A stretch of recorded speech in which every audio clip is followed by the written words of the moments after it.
Hi everyone, TJ the RC guy here, and I have a little update on my Scx10.2 clone by Austar.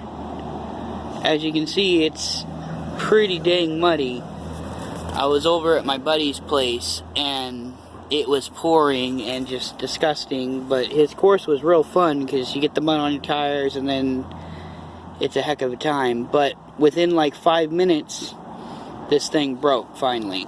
Well, I shouldn't say finally, it's only my second run, but you can see the CBD pin actually broke. See if I can get a good shot of it. Between the knuckle there, you can see the pin is no longer intact. But I have some new pins for an actual Scx10, the driveline pins.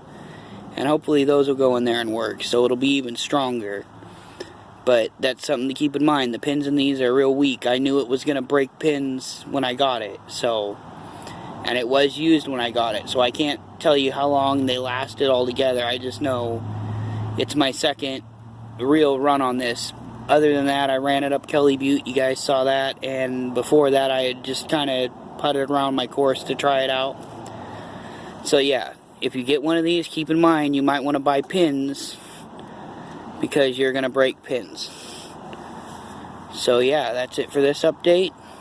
I will let you know if the other pins fit and everything in the next update.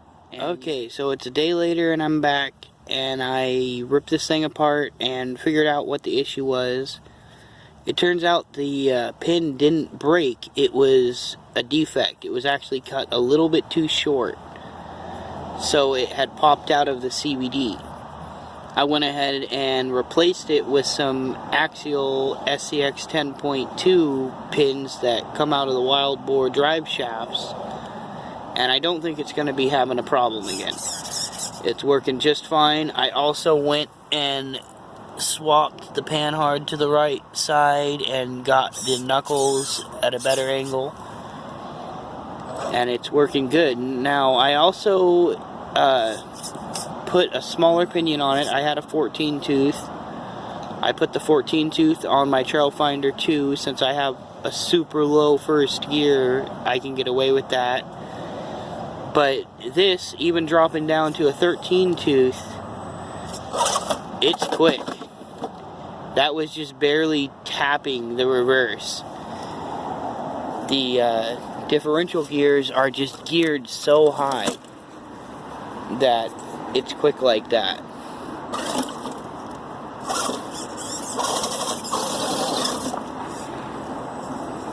And I'll show you about as slow as I can go with it.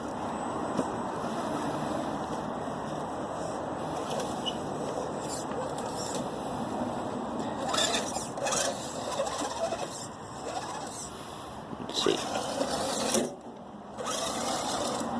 And that's, again, with a 13 tooth pinion, it's way faster than a real Scx10.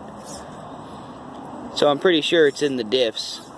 And I'm going to put an AR44 on the rear if you'd like to see that, and that will give it a low gearing in the rear and a high gearing in the front.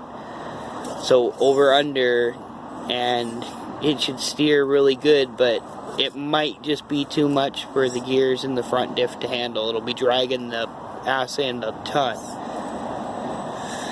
So let me drive this out of here.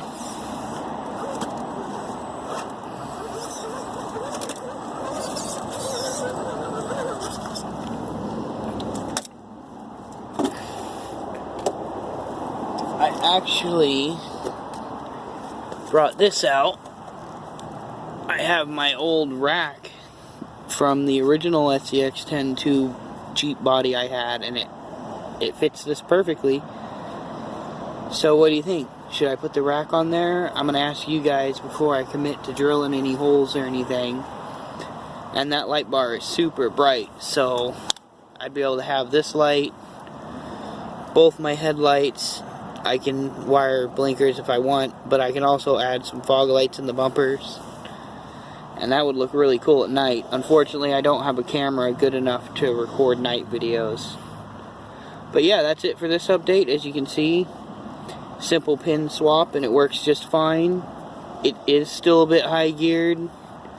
I might drop the pinion more, I might just leave it because it is a trail truck. I'm not going to be on like crazy rocks constantly with it. But yeah, I'll talk to y'all later. TTFN.